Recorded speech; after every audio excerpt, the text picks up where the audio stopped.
Ada yang katanya tidak berhonor, tapi diangkat. Nah, ada yang istri lurah, Istri betul? lurah. Nah, Ada P3K yang lolos, ya. itu sudah 6 tahun bekerja di Morowali. Yang lebih hangat yaitu pelatih Zumba.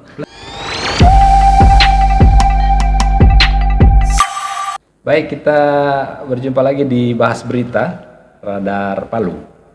Nah, beberapa hari terakhir ini, sekitar sepekan terakhir, kami Radar Palu menurunkan berita terkait dengan dugaan P3K siluman.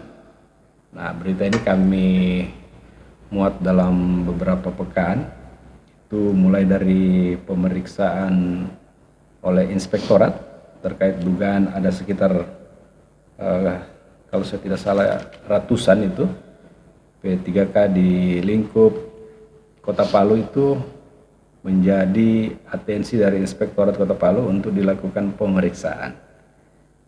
Dan tim inspektorat sudah melakukan investigasi dengan memeriksa beberapa orang, karena ada beberapa dinas itu yang memiliki honor paling banyak.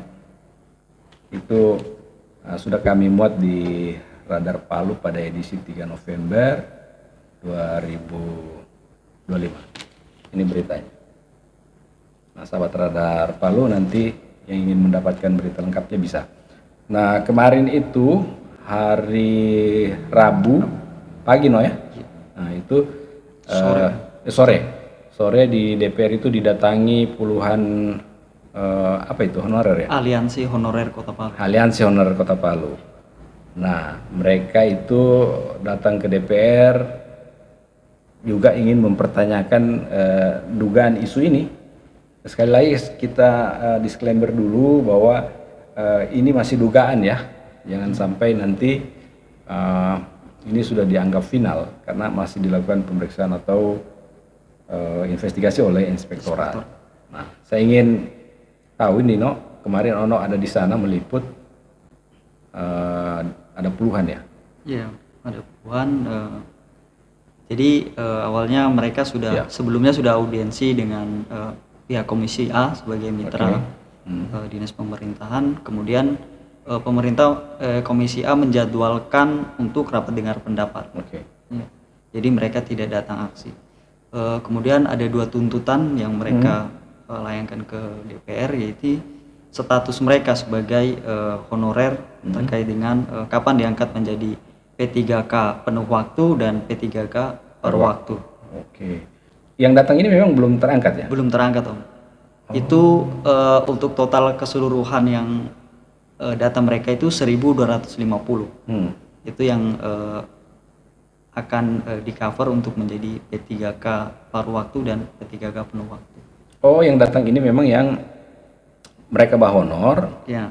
Terus waktu pengumuman kemarin di P3K apa istilahnya P3K penuh ya, penuh waktu itu belum juga dengan di paruh waktu belum naik juga. Makanya mereka mempertanyakan di DPR. Mempertanyakan status itu. Iya. Kemudian mereka sangat kecewa sekali dengan isu yang memang sebelumnya mereka juga dapat informasi itu dari radar. Oh, dari jadi koran kita dari gitu koran radar Palu. Kemudian mereka membawa sampel itu dan menanyakan kepada pihak DPR. Oke. Kemudian di DPR akhirnya berkembang dalam rapat itu di mana ada pihak inspektorat, BKD, kemudian aliansi dan komisi lain seperti komisi C dan komisi B. Oh, ada juga inspektorat waktu itu? Iya, ada inspektorat. Apa yang menarik di sana waktu, karena saya lihat sekilas itu ada video ya, video kita sudah tayangkan juga di medsos kita di Instagram. Mereka ribut-ribut itu berapi-api gitu, ada ibu-ibu dan salah satu laki-laki yang tegas itu menyatakan bahwa mereka juga punya data-data dugaan itu. Ada yang katanya tidak berhonor tapi diangkat. Yang saya baca beritanya Ono itu ada yang istri lurah, betul? Istri lurah. Nah, itu isunya begitu ya? Iya, jadi selain ini, selain mereka meminta kepastian, mereka juga membawa data begitu Om. Data temuan mereka kemudian itu yang diserahkan kepada inspektorat juga DPRD. Tetapi memang kalau data yang dari mereka memang mereka menemukan ada P3K yang lolos itu sudah 6 tahun bekerja di Morowali. Di Morowali? Iya, bekerja di mana di sana? Di perusahaan Om. Di perusahaan tambang di Morowali. Kemudian mendaftar P3K, nah itu mereka lolos. Dia lolos. Akhirnya itu yang dipertanyakan oleh aliansi ini. Mereka ada data itu. Yang kedua unsur adanya dugaan kedekatan. Kedekatan itu. Akhirnya kedekatan ya itu tadi dibilang tanda kutip orang dalam itu. Orang dalam. Sampai adanya munculnya SK honor itu. Jadi itu yang mereka sangat sesali, aliansi sangat sesali dan minta kepastian itu kepada inspektorat. Kemudian ditemukan juga istri lurah juga lolos padahal itu tidak ada status honornya. Dia tidak bawa honor tapi lulus. Tidak bawa honor tapi lulus. Satu lagi juga mungkin yang lebih hangat yaitu pelatih Zumba. Pelatih Zumba? Ya itu data mereka yang kemudian saya juga dapat datanya, mereka kasih datanya juga saat rapat itu yang terbongkar. Itu data-data yang dari aliansi itu baru sebagian menurut mereka. Ya, menurut mereka. Jadi ada yang dugaan sahabat Radar Palu dugaan oknum istri oknum lurah, kemudian yang berkembang adalah ada pegawai swasta yang kerja di tambang Morowali, kemudian ada satu pelatih Zumba. Iya. Wah, bagus juga ini. Atau mungkin memang pelatih Zumba ini memang guru olahraga atau gimana? Tidak ya? Menurut datanya teman-teman aliansi. Mereka men-tracking itu memang dibilang tidak ada sangkut pautnya, bahkan dilihat dari postingan apa semua yang itu tidak ada sama sekali honor. Nah, jadi aliansi ini menyayangkan itu dan meminta agar formasi itu diisi saja ke mereka yang benar-benar yang betul-betul mengabdi sudah lama di pemerintahan. Dari yang datang itu adakah mereka ungkapkan mereka itu sudah honor sekitar berapa tahun sampai saat ini belum terangkat? Ada satu ibu yang honor itu sejak datanya ini dia mulai terangkat itu di zamannya Pak Wali SK honor Om ya. Di Kecamatan Mantikelore itu di Kelurahan Poboya. Ibu sudah 30 tahun. 30 tahun Pak honor. Kong waktu ujian ini tidak lulus. Ya, tidak lulus memang, tapi ibu itu akui bahwa nilainya memang rendah, cuma 200 dibilang. Ya. Cuma 200 ibu tapi itu. Dia rendah tapi dia Pak honor ada SK ya, ada SK, ya. Kan yang saya baca itu kalau dari inspektorat itu mereka akan periksa mereka ini melalui misalnya SK-nya. SK itu kan mungkin bisa dibuat-buat, gitu kan. Terus mungkin absensi, kemudian slip gaji. Nah, kalau mereka ini bisa lolos, ini dugaan ya sekali lagi. Yang misalnya oknum istri lurah, kemudian ada yang pegawai perusahaan tambang, kemudian ada pelatih Zumba, ini lolos, otomatis bisa jadi ya dugaan kita ini dipalsukan berarti ini SK-SK ini, termasuk slip gaji itu. Ya kasihan orang 30 tahun kemudian tidak bisa lulus cuma karena nilainya rendah.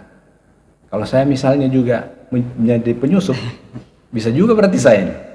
Ya kan kalau ada orang dalam. Ya itulah itulah yang DPR juga meminta kepada penegasan dari inspektorat dalam hal ini untuk memastikan bahwa betul atau tidak dari data mereka. Data yang sudah mereka lakukan pemeriksaan. Tapi kalau perkembangan kemarin bahwa pihak inspektorat sudah mengarah ke sana, maksudnya sudah melakukan pemeriksaan itu, informasi dan juga data. Kemudian mereka juga meminta data yang dari aliansi ini. Memang kalau melihat data yang dari aliansi ini kebanyakan ada yang lolos di dinas kesehatan. Ya, dinas kesehatan, kemudian dinas pendidikan. Ya kan paling kalau data inspektorat dua dinas ini yang paling paling banyak banyak menerima. honorernya, Iya. kuotanya gitu.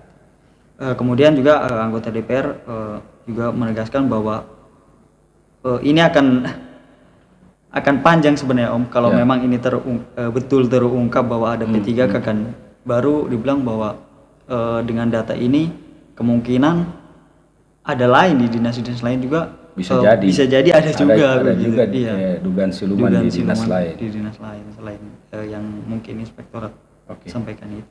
Kemudian memang mereka juga bilang bahwa ini sebagai ranah pidana sebenarnya Om dalam pemalsuan itu, di mana salah satu anggota DPR juga bilang bahwa ini bukan persoalan yang dianggap main-main, tapi ini harus diseriusi oleh pihak inspektorat dan bagian hukum terkait dengan adanya SK yang tanda kutip dibuat atau dipalsukan. Ya, kita berharap sih sebenarnya kejadian ini betul-betul lebih bisa terang benderang kan, supaya tidak ada istilahnya saling tuding.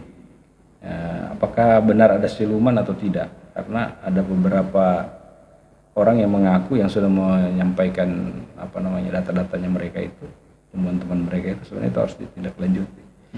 Dan kita juga di Radar Palu mengawal isu ini karena ini untuk kepentingan orang banyak masyarakat yang mestinya punya hak diangkat tapi tidak terangkat. Nah, ada isu lain apa atau data lain apa yang mereka sampaikan kemarin lagi? Selain itu aliansi juga mendapat satu data di mana menganggap bahwa pemerintah Kota Palu itu tidak mengajukan P3K paruh waktu. Itu juga menjadi perdebatan kemarin, di mana pemerintah melalui BKD tidak mengajukan kepada pemerintah BKN ke BKN terkait dengan data P3K paruh waktu di tahun 2025 ini. 25. Ya, 2025. Di mana di 31 Desember itu sudah tidak ada lagi terakhir untuk pengusulan honorer, itu yang mereka khawatirkan. Tetapi pihak PKD menyampaikan bahwa mereka menunggu formasi sampai mencukupi kuota 1.250 itu, baru bisa dibuka dan diajukan. Tapi sekarang ini sudah selesai kuota kan belum? Kalau kemarin itu formasinya baru dibuka oleh BKN, menurut BKD ini itu baru 800-an. Jadi tidak mengcover 1.250 ini. Belum. Sehingga mengapa BKD tidak mengusulkan untuk paruh waktu. Tetapi ini menjadi perdebatan karena yang sebenarnya menurut DPR bahwa harusnya pemerintah daerah yang mengusulkan ke pihak BKN, tidak perlu menunggu formasi yang diberikan oleh pihak BKN untuk membuka di formasi di link itu. Yang sistem yang kepegawaian yang mereka punya. Itu kan ada hadir BKD dengan inspektorat. Kalau dari BKD tadi sudah bilang bahwa mereka akan menelusuri ini laporan-laporan itu. Kalau dari BKD sendiri apa yang disampaikan dalam RDP itu? Ya, jadi terkait dengan ini pihak BKD hanya menyampaikan terkait dengan mekanisme proses saja, enggak mengarah ke, karena menurut BKD bahwa yang melakukan seleksi adalah kementerian gitu, dari BKN ya. Kemudian mereka seleksi lagi di sini, diberikan data lagi ke BKD, mereka seleksi adalah seperti berkas berkas itu yang tadi dibilang SK-nya, selip gajinya itu, yang absensinya, itu adalah BKD.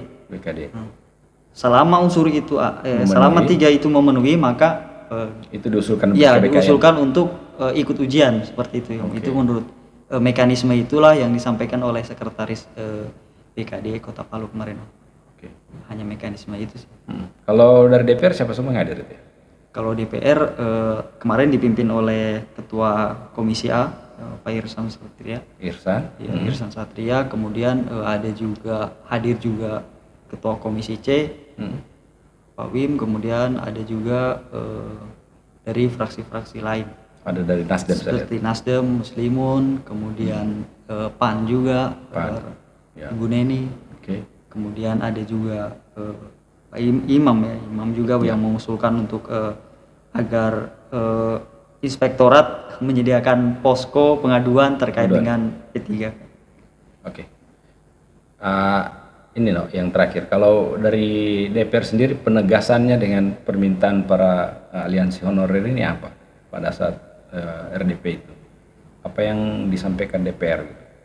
Karena kan pasti ada penguatan-penguatan dari mereka kan untuk menenangkan aliansi ini, karena saya lihat itu suaranya lumayan kencang ini mereka di DPR itu. Ya, jadi ada hasil rapat yang hasil rapat yang akhirnya diputuskan oleh pihak Komisi A, di mana mereka siap mendampingi BKD untuk menanyakan kepada Kemenpan BKN ya terkait dengan jumlah formasi 1250 itu. DPR juga siap mengawal itu. Kemudian DPR akan menyurat akan rapat lagi bersama dengan pihak BKD terkait lebih fokus lagi terkait dengan P3K ini. Prosedurnya mungkin. Iya, prosedurnya. Kemudian DPR juga meminta kepada inspektorat untuk secepatnya melanjutkan atau melanjutkan kerjanya terkait dengan hasil investigasi ini. Baik. Jadi sahabat Radar Palu, kami konsen untuk mengawal isu ini karena banyak laporan-laporan tidak hanya di Kota Palu, ternyata di Sigi, di Donggala kemarin, hari ini Donggala juga teman-teman honorer itu demo di gubernur, ini mempertanyakan nasib mereka soal kapan honornya dibayar. Kemarin juga kalau tidak salah itu Pak Gubernur menerima honorer yang di provinsi. Nah, jadi memang pelik masalah honornya. Di Morowali Utara juga saya dapat informasi, di sana juga ada dugaan-dugaan itu. Ya, jadi sahabat Radar Palu, Ono ini pos liputannya di DPR karena kemarin ada demo di sana, ada aliansi yang melakukan RDP dengan DPR. Jadi saya minta untuk menjelaskan soal informasi ini ketika aliansi mendatangi DPR. Baik, No, terima kasih, No, informasi. Baik, sahabat Radar Palu, kita kembali lagi dengan berita lain, nanti tetap dibahas berita di Radar Palu Podcast. Saya Roni Sandi pamit, terima kasih. Assalamualaikum, sampai jumpa.